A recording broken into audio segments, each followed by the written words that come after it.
Hello बच्चों।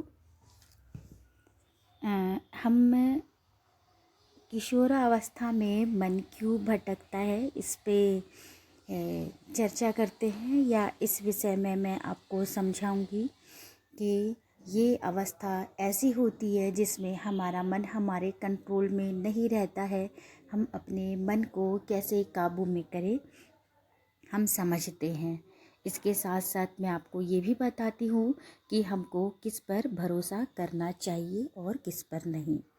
हमें सबसे पहले अपने खुद पर भरोसा करना चाहिए।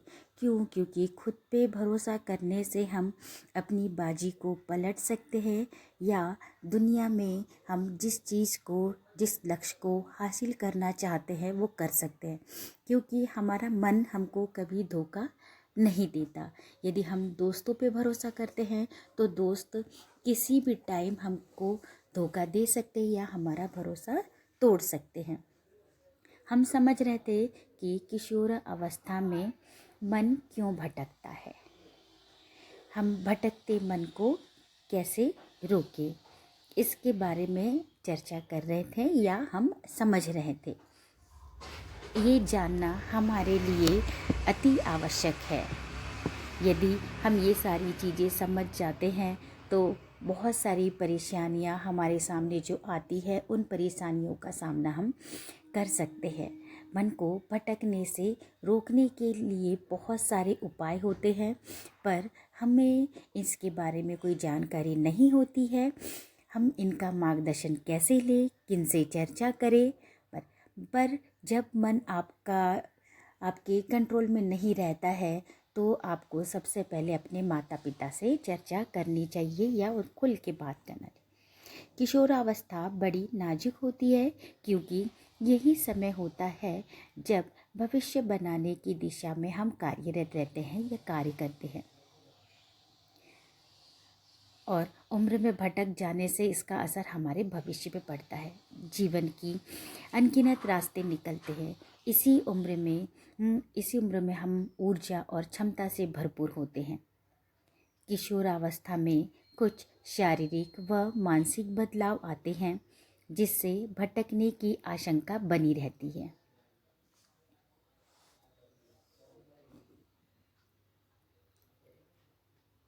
हाँ बच्चों, हमको ये जानना बहुत ज़रूरी होता है। इस उम्र में भटकाव जो रहता है हमारे भविष्य को अंधकार में डाल सकता है।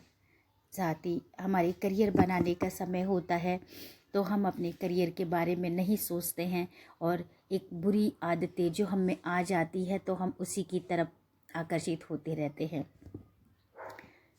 भविष्य को अंधकार से निकालने के लिए एक नया रास्ता हमको सोचना चाहिए। कुछ बातों का ख्याल रखना चाहिए। अपने भविष्य को सुरक्षित रखें, भटकने न दें।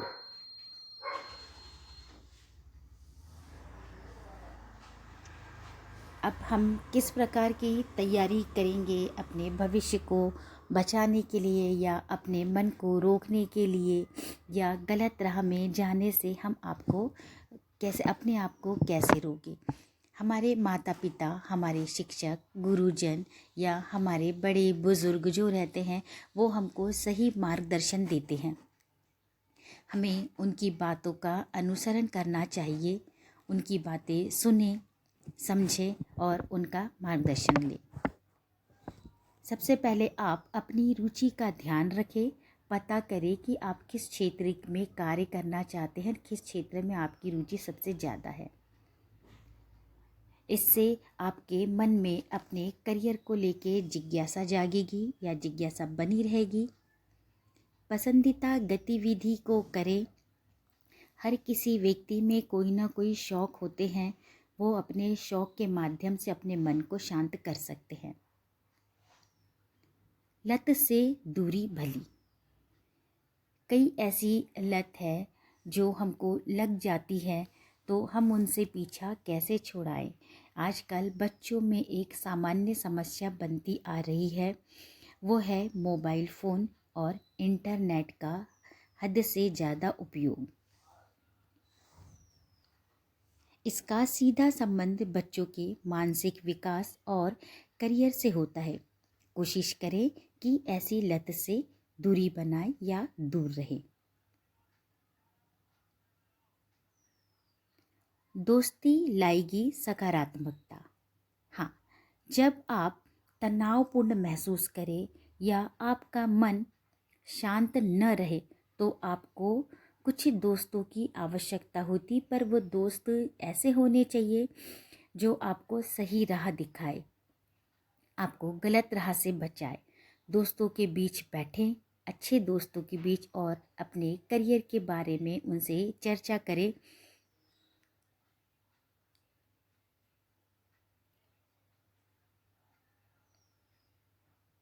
खुद के साथ वक्त बिताना एक अहम भूमिका निभाता है। अपने दिमाग को शांत रखने के लिए आप घर से बाहर जाएं, पार्क में घूमें, प्राकृतिक नज़ारे, सौंदर्य का आनंद लें और चिड़ियों की चहचहाहट सुनें, जिससे आपके मन को सुकून मिलेगा।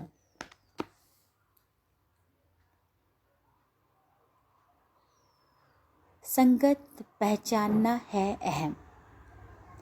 संगत एक महत्वपूर्ण भूमिका निभाता है अपने भविष्य को बिगाड़ने में या आप अपने मन को भटकाने में। भटकाव का सबसे बड़ा और पहला कारण होता है उसकी संगति, कि हमको अपनी संगति पर विशेष ध्यान देना चाहिए, क्योंकि किशोर इतने परिपक्व नहीं होते कि वह सही गलत की पहचान कर सके। हमें इस समय बच्चों को अपने मार्गदर्शन देना चाहिए। हम रास्ता न देखें कि बच्चे हमारा मार्गदर्शन लेने के लिए हमारे पास आए। इसलिए माता पिता बच्चे की संगत और दोस्तों की पूरी जानकारी रखें।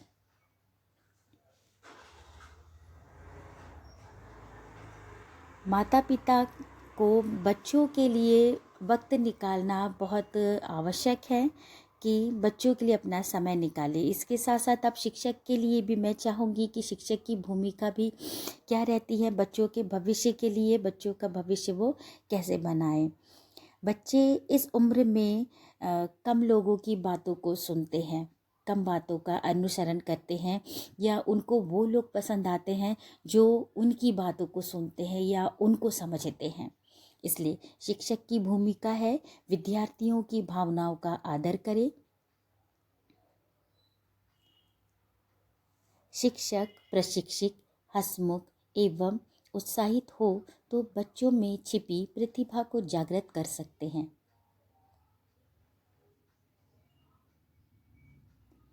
विद्यालय में समय समय पर अभिभावकों के साथ बैठक लें, उनसे चर्चा करें, बच्चों के विषय में जानें, बच्चे के मन को समझने का प्रयास करें।